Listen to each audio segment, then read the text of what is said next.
এক মহান বিপ্লবীকে পেয়েছি। বলেন কি?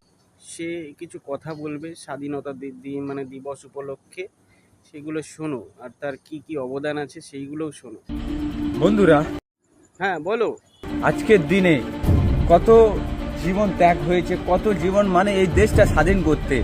আজকের দিনে না, আজকের দিনের জন্য মানে 15 আগস্টের জন্য প্রচুর প্রচুর প্রচুর মানুষের, কাজুদা, প্রচুর মানুষের জীবন ত্যাগ করতে হয়েছে, তারপরে গিয়ে আমরা এই স্বাধীনতা। কিন্তু কারা কারা একটু নামগুলো বলো তো। আমাদের যেরকম তুমি গান্ধীজি জানো, বা এবং আমাদের আরও বিভিন্ন যারা মানে দেশে স্বাধীন করার জন্য, দেশটাকে বাঁচানোর জন্য যেরকম আমাদের সাথে। গান্ধীজি দেশ স্বাধীন করার জন্য মরেছিল, এই শিখে এসছিস তুই? নেতাজির নামটা বলতে পারিসনি? হ্যাঁ, নেতাজির নামটা বলতে কি হচ্ছিল তোর? যে দেশটাকে স্বাধীন করেছে, সেই আমাদের এই যে মহান তার দিনটা আমরা মনে রাখবো সবাইকে। আর আগ্রহ সবার মধ্যে আমরা বেশি বেশি থাকবো।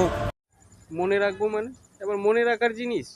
হ্যাঁ, স্বাধীন হয়েছি, স্বাধীনতা দিবস, এসব আবার মনে রাখার কি? এটা তো আমাদের আমাদের কর্তব্য, আমরা করব, আগ্রহ করব, এই করব। কি তুই পরোটা কর, ওইটাই ঠিক আছে, তুই পরোটা বানা, ওইসব কর। এই কে তোকে এইসব নিয়ে দাঁড় করিয়ে যে বলতো তুই?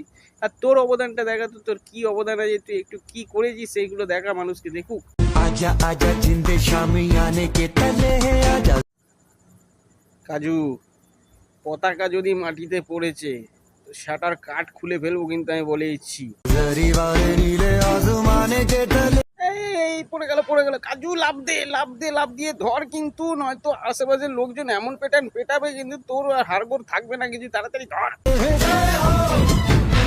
বাহ বাহ, ব্যাস ব্যাস, এই চলো চলো, হয়ে গেছে হয়ে গেছে, দেশ স্বাধীন হয়ে গেছে, চলো চলো। তুই সত্যি কাজু, জবাব নেই তোর। এই স্বাধীন হয়ে গেছে, চলো। হ্যাঁ হ্যাঁ, ঠিক আছে।